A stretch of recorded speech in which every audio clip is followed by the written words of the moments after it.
Hi friends, Swapna Khushboo चॅनलमध्ये तुम्हा सर्वांचे स्वागत आहे. फ्रेंड्स, आजच्या व्हिडिओमध्ये आज आपण अधिक मासाविषयी संपूर्ण माहिती जाणून घेणार आहोत. त्याआधी तुम्ही जर चॅनलवर नवीन असाल तर चॅनलला सबस्क्राईब करा.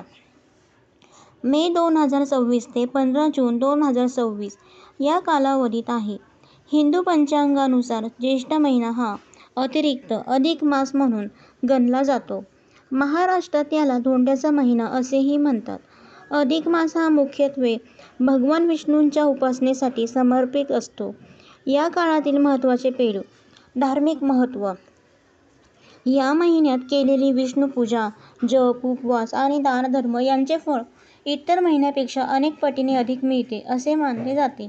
सांस्कृतिक परंपरा. महाराष्ट्रात या काळात जावयाला घरी बोलावून जेवण देण्याची आणि तेहतीस अनारसाचे वाण देण्याची जुनी परंपरा आहे. वर्ज्य कार्य. या काळात विवाह, गृहप्रवेश, मुंज यासारखे शुभ आणि मांगलिक कार्य सामान्यत केली जात नाहीत. तसेच अधिक मासाला धोंड्याचा मास असेही म्हटले जाते. याविषयीचे शास्त्रीय कारण आपण जाणून घेऊया.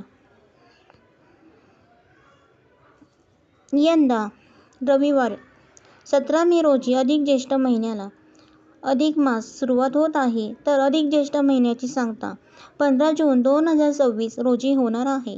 या महिन्याला धोंड्याचा महिना म्हणतात आणि याच काळात तुमच्या जावयाच्या सवडीनुसार त्यांचा मान केला जातो. भेटवस्तू दिल्या जातात, त्यांचे अगत्य केले जाते. पण त्यामागचा हेतू काय ते जाणून घेऊ आणि या महिन्याला धोंड्याचा महिना का म्हणतात हेही जाणून घेऊयात.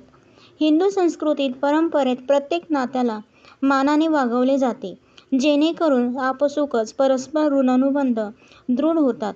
अधिक मासानिमित्त असेच एक हळूवार नाते, ते म्हणजे सासू सासरे आणि जावयाचे. आपल्या मुलीला सासरच्या वातावरणात प्रेमाने सांभाळून घेणारा जावई हा मुलीच्या मातापित्यांना नारायणासमान भासतो. म्हणून पुरुषोत्तम मासात जावयाचा मान म्हणून त्याला वाण दिले जाते. जावयाला काय वाण द्यावे? अधिक मासातील प्रत्येक दिवस शुभ असतो, तरी देखील जावयाच्या सवडीने त्याला घरी बोलावून त्यांचा साग्रसंगीत सत्कार केला जातो. अलीकडे तर प्रत्येक गोष्ट थाटामाटात साजरी करण्याची प्रथा झाल्यामुळे जावयाला काय वाण द्यावे याबाबत अनेक सोन्याच्या पेढ्यांमध्ये चढाओढ पाहायला मिळते.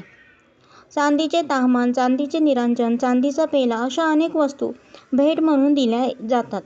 अर्थात हा सगळा भाग स्वेच्छेचा, हौसेला मोल नसते, परंतु शास्त्रानुसार 33 अनारसे, म्हैसूर पाक किंवा बत्तासे असे सच्छिद्र पदार्थांचे वाण देण्याची पद्धत आहे. अधिक मासाचे निमित्त म्हणून सुवासिनींना देखील जोडवी बदलण्यास निमित्त मिळते. जोडवी हे सौभाग्य लेणे म्हणून पायात घातले जाते. जोडव्यांमध्येही अनेक सुंदर नक्षीदार प्रकार मिळतात. दर 3 वर्षांनी अधिक मासाची आठवण म्हणून नवीन जोडवी घातली जातात. मराठवाडा आणि पश्चिम महाराष्ट्रासह अनेक ठिकाणी अधिक मासाला धोंड्याचा महिना असेही म्हटले जाते. नियमित सुरू असलेल्या कालगणनेत आठवड्यासारख्या मध्येच आलेल्या दगडासारखा आलेला महिना म्हणून धोंड्याचा महिना असेही एक मत आहे.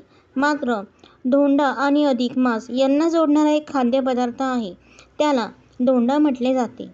नागपंचमीला पुरण घालून चौकोनी पदार्थ केला जातो, त्याला दिंड म्हणतात. तोच पदार्थ मराठवाड्यात गोल लाडवासारखा किंवा धोंड्यासारखा वळून उकडवला जातो, त्याला धोंड्याचा नैवेद्य म्हणतात.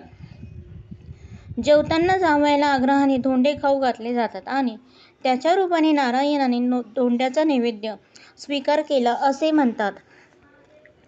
जावई हा जिव्हाळ्याचा आधाराचा धागा खूप पूर्वीपासून जपण्यात आला आहे.